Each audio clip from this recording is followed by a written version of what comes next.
राधे श्याम, हरे कृष्णा, शिव जी पद हरिचरण चिंतन। आज की कक्षा में आपका बहुत बहुत स्वागत है जी। शिव जी पद, शिव जी के द्वारा बताया रास्ता कौन सा? हरि के चरणों का चिंतन, जो हमें हमेशा करना चाहिए, हरि के चरणों का चिंतन। और अभी कक्षा करते हुए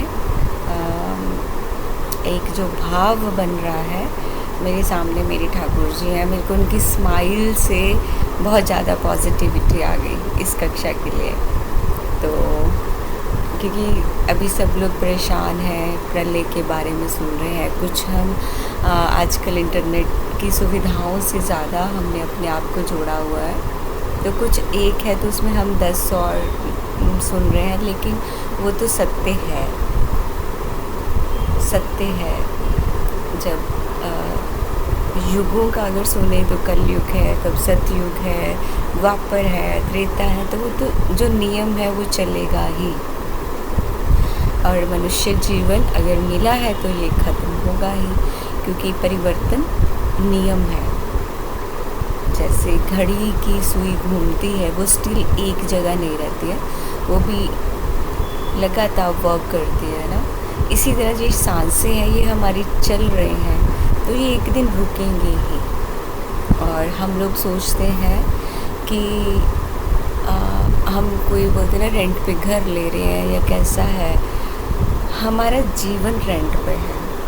भगवान ने हमें ये जीवन, और जीवन तो है रेंट पे, इसमें हम रह रहे हैं, लेकिन जो सांसें हैं ये भी हमें उधार मिली हुई हैं भगवान से। कितने पल, कितनी श्वास, कितना समय हमें इस मनुष्य जीवन का मिला है। ये तो हम सौभाग्य है हमारा कि हमें मनुष्य जीवन मिला है, ये शरीर मिला है, जिसके लिए देवता लोग भी तरसते हैं कि हमें मनुष्य जीवन मिले, हमें भी भजन करना है। मनुष्य जीवन एक ऐसा मार्ग है जिसमें हम भजन करके अपना जो लक्ष्य है, हमारा जो गोल है, उसको हम प्राप्त कर सकते हैं। इसलिए हमें अपना कोई भी पल खराब नहीं करना चाहिए। सतत नाम, जैसे भगवत गीता में भी बताया भगवान ने, सतत नाम चलना चाहिए। तो आज की हमारी कक्षा, इससे आपको पता चल गया होगा कि भगवत गीता से ही है। शिव जी की कृपा से, धाम की कृपा से, और आचार्यों की प्रेरणा से, और शिव जी की आज्ञा से हम श्रीमद् भागवत गीता का 12 अध्याय, आई थिंक संस्कृत में से 12 अध्याय, वो हम करने जा रहे हैं। हमने सारा पीछे छोड़ दिया। ये मेरे द्वारा, लेकिन इसका श्रेय नहीं मुझे चाहिए। तो मैं एक माध्यम बनी हूँ। तो 108 श्लोकास के ऊपर ये यात्रा स्टार्ट की, जिसमें हमने भक्तमाल जी के चरित्रों का भी वर्णन किया, लेकिन चलते चलते काफ़ी कुछ इसमें आया। तो मेरी एक सीनियर माता जी हैं, जिनको मेरे सौभाग्य है कि मेरे को उनका संग प्राप्त हुआ। बहुत सीनियर डिवोटी, मायापुर में 23 ईयर्स से वो शिव जी का श्रृंगार करते हैं माता जी। Right now she is settle in America. वो अभी अमेरिका में रहते हैं। तो अभी मुझे उनका संग प्राप्त हुआ, मुझे उनसे काफ़ी कुछ सीखने को मिला। तो उनके ही गाइडेंस, शायद श्री जी ने उनके मुख से कहलवाया कि हमें भागवत गीता का 12 अध्याय करना चाहिए, और इसको हो सके तो इसको रोज़ ही करना चाहिए, क्योंकि भागवत गीता में ये सबसे छोटा वाला अध्याय है। इसमें ओनली आई थिंक 20 श्लोक है, 20 शायद इससे भी कम है। चलो अभी हम करेंगे, बहुत कम श्लोक का है। तो आज हम भागवत गीता का 12 अध्याय स्टार्ट करने जा रहे हैं, शिव जी की प्रेरणा से, आचार्यों के आशीर्वाद से। तो हमें पहले क्या करना है? मंगलाचरण उच्चारण, और स्पेशली माता पिता को प्रणाम, जिन्होंने हमें जीवन दिया, उनको प्रणाम करना, उनका बारंबार थैंक यू बोलना हमारा कर्तव्य है हमारे पेरेंट्स का। माता पिता को हमेशा आगे रखना चाहिए। गुरु भगवान यही कहते हैं, पेरेंट्स माता पिता, हमें उनके प्रति कभी भी द्वेष या कुछ भी ऐसा भाव नहीं लाना चाहिए और ऑलवेज थैंक यू करना चाहिए। गुरुवे गौरचंद्राय राधिकाय तदालय कृष्णाय कृष्ण भक्ताय तद्भक्ताय नमो नमः। वांछाकल्पतरुभ्यश्च कृपा सिन्धुभ्येव च पतितानां पावनेभ्यो वैष्णवेभ्यो नमो नमः। तप्तकाञ्चन गौरांगी श्रीराधे वृंदावनेश्वरी वृषभानुसुते देवी प्रणमामि हरिप्रिये। हरे कृष्णा कृष्णा कृष्णा हरे हरे, हरे राम राम राम हरे हरे।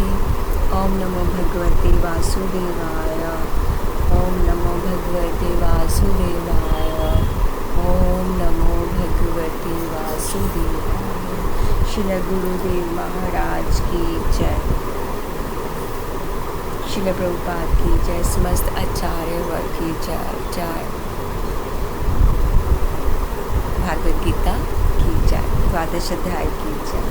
तो श्लोक उसका आप निकाल सकते हैं और मैं स्क्रीन पे भी शेयर करूँगी। श्लोक इस प्रकार है, एवं सतत युक्ता ये भक्ता स्वाम पर्यपासते, ये चाप्य अक्षरम व्यक्तम तेषां के योग विद्मा।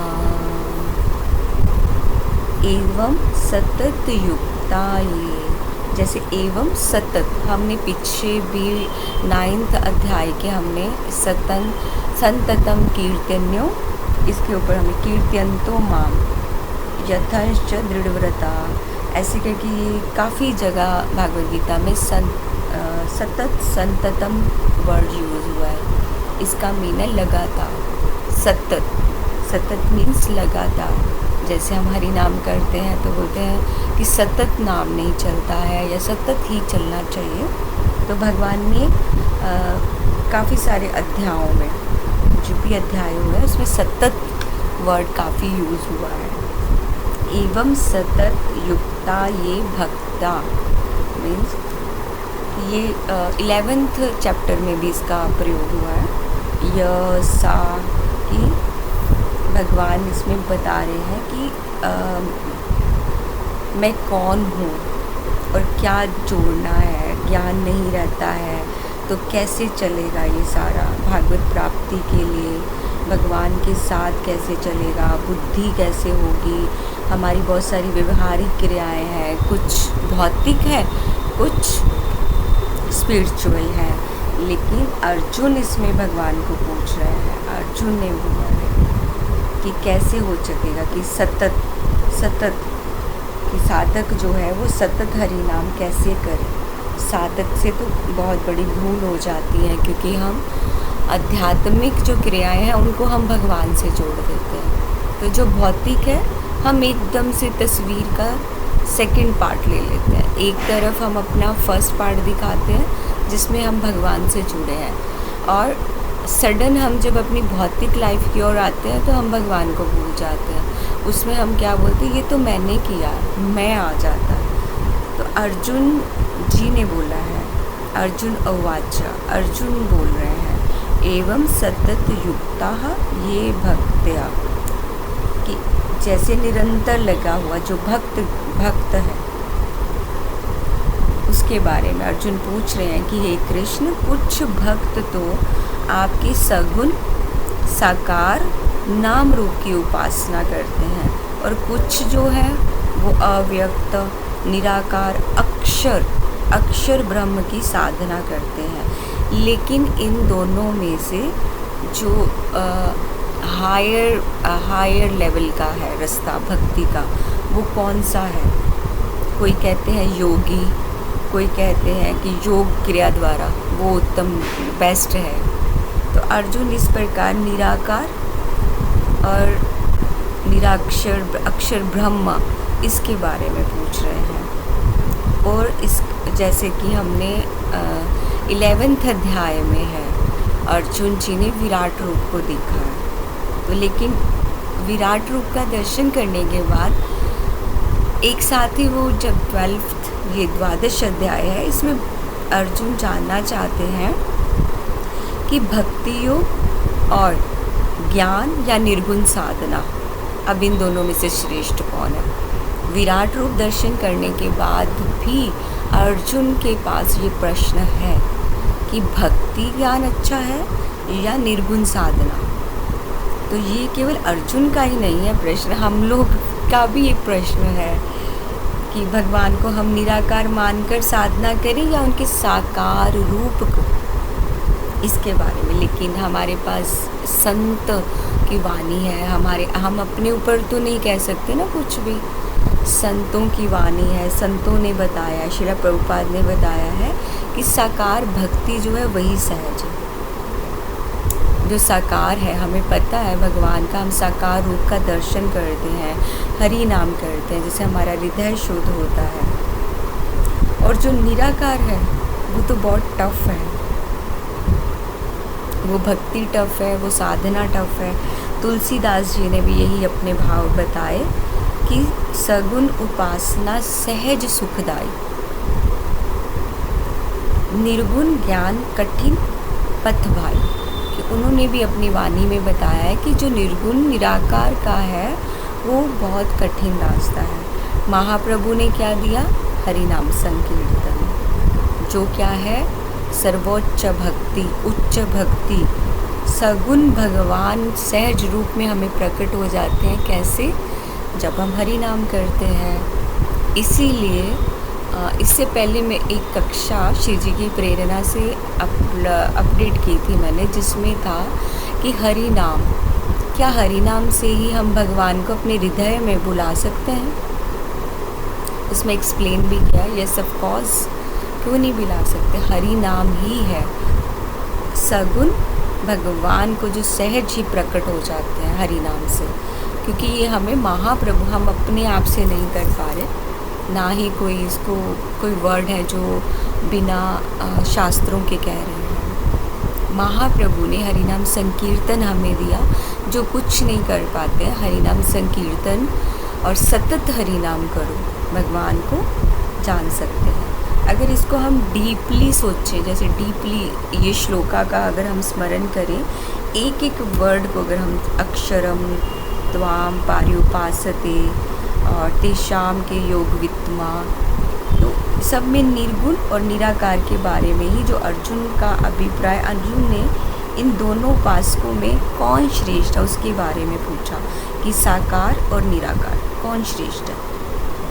तो भगवान ने इसकी जो महत्व बताया, वो किसका बताया कि जो हमारा सगुण है आकार भगवान का, उसको चैतन्य महाप्रभु ने भी बताया, उसके अकॉर्डिंग हमें चलना चाहिए। निराकार जो है वो तो है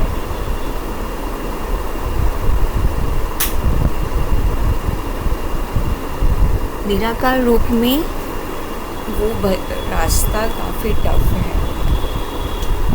तो जैसे अर्जुन जी की जिज्ञासा क्या थी? अर्जुन भक्त है, लेकिन प्रश्न वो हम लोगों के लिए पूछ रहे हैं। यहाँ पे कई बार क्वेश्चंस आ जाते हैं और कई बार हमारे भी मन में आता है, क्योंकि हम बद्ध जीव है, इतने तो उच्च नहीं है ना, उच्च कोटि के, मध्यम या कनिष्ठ ही है। तो अर्जुन तो उत्तम अधिकारी है, लेकिन वो क्यों पूछ रहे हैं? हम लोगों के लिए। उन्होंने ये प्रश्न हम लोगों के लिए पूछा। और शास्त्रों में दोनों मार्ग भी बताए गए हैं।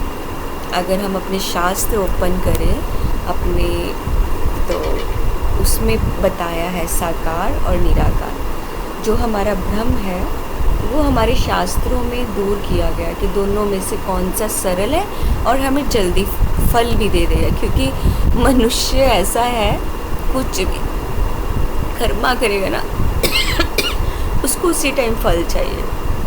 वो इतना सा भी सोचेगा नहीं कि अगर एकादशी कर रहे हैं तो एकादशी का फल तभी मिल जाएगा क्या, ऐसे। तो जो अब हम बात करते हैं निराकार मार्ग की कठिनाई बोलते हैं सब, लेकिन निराकार मार्ग इतना टफ क्यों है? क्योंकि हमारा मन है वो ऐसे इतना चंचल है, हम उसको खींच के जस्ट अभी मैं एक माता जी को आंसर नहीं कर पाई। वो मुझे यही पूछ रहे हैं कि माता जी मैं जैसे आपने बोला है मैं जब भी करती हूँ एक आसन पे बैठ के कर रही हूँ, लेकिन फिर भी मेरा मन नहीं है। तो इस श्लोक के माध्यम से शायद उनको भी ये आंसर मिल जाए कि मन को जब हम ऐसे ही नहीं बांध पा रहे, तो अगर हम बिना रूप वाले तत्व में हम लगाएंगे तो कितना कठिन है। अगर हम निराकार मार्ग पे चल रहे हैं, हम निराकार मार्ग हमने चूज़ कर लिया, उस पे हम भक्ति करने चल पड़े, लेकिन वहाँ पे जब हमारे पास रूप ही नहीं है, कुछ भी नहीं है, ऐसे जब हमारे पास सहज है सब कुछ, तब भी मन नहीं लग रहा, तो निराकार में कैसे लगेगा। इंद्रियों को साधना पड़ता है, बिना किसी आधार के ध्यान करना पड़ेगा निराकार में, तो कैसे हो पाएगा। गीता, हमारे भागवत गीता के 12 इसी अध्याय में 5th श्लोक में भी है, क्लेशो अधिकारस्तेता, वो हम 5th में करेंगे। उसमें तो कंप्लीट निराकार मार्ग बताया कि वो बहुत कठिन है।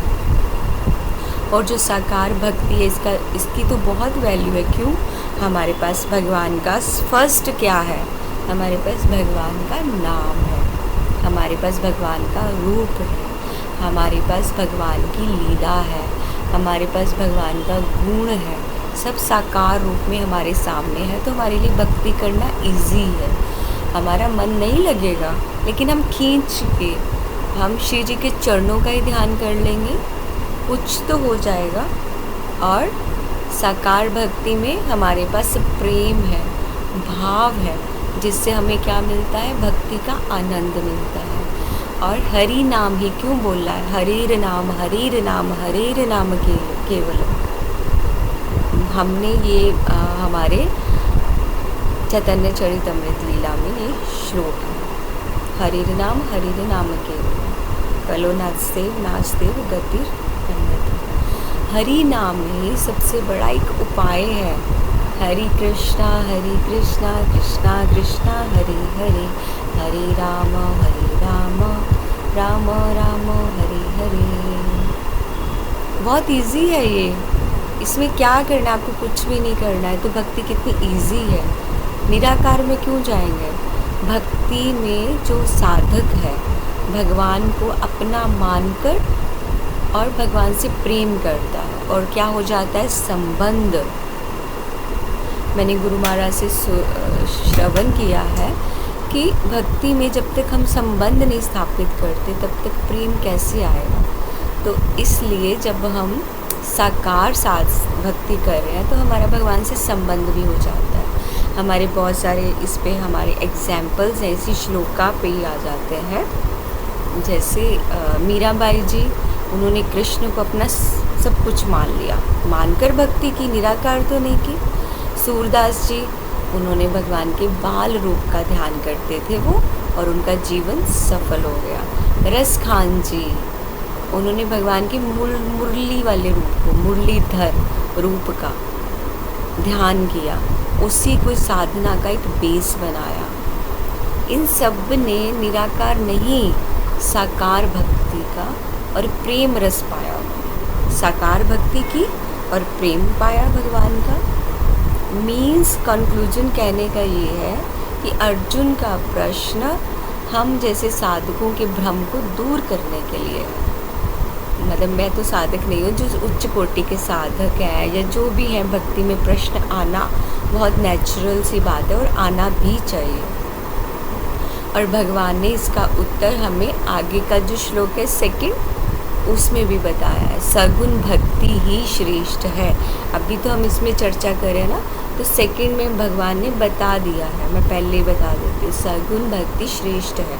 साकार भक्ति में हमें सरलता मिलती है, आनंद मिलता है, भगवान का हमें सानिध्य मिलता है। तो हम सब साकार भक्ति करें और श्री जी के चरणों में मन लगाएं, हरि नाम जपें, यही सच्चा योग है, यही सच्चा योग हो जाता है। वैसे ये कक्षा बहुत लंबी है, लेकिन मैं अब समापन की ओर जा रही हूँ, लास्ट ये श्लोक का, कि अर्जुन ने पूछा कि कौन श्रेष्ठ है, लेकिन संतों ने अपना अनुभव बता दिया क्या बताया? श्री जी का रूप, नाम, लीला, चरण ही साधना का एक सहारा है। हमें तो साधना करनी है, लेकिन हम गिर जाएंगे ना अगर हम निराकार साधना करेंगे। तो हमारे पास साकार साधना है, हरि नाम है, चरण है श्री जी के, स्वामिनी जी के, तो हमारे लिए भक्ति इजी हो जाएगी। निराकार ब्रह्म बहुत कठिन है, साकार भक्ति सहज, जो हमारे हृदय को भी शुद्ध करेगी। हम पापी लोग हैं ना, तो हमारा हृदय भी शुद्ध हो जाएगा, और हृदय शुद्ध होना बहुत ज़रूरी है। अगर हृदय शुद्ध नहीं होगा तो भगवान कैसे विराजेंगे वहाँ पे? अर्जुन ने इसलिए हमारे लिए ये प्रश्न पूछा। और गीता में भी भगवान ने आगे कितने श्लोकों में बताया है, बिना रूप के ध्यान करना आसान ही नहीं है। मन किसी निराकार तत्व में स्थिर होना ही हो ही नहीं सकता, बहुत कठिन है। मन को कुछ ना कुछ चाहिए। आप देख लो, ऐसे भी सोना भी है तो हमारे हाथ में मोबाइल होगा, हम सो रहे हैं तो हमें कुछ सुनना है, हमें कुछ बुक्स चाहिए, हम चैन से नहीं बैठ सकते। हमारा मन मन नहीं बैठ सकता।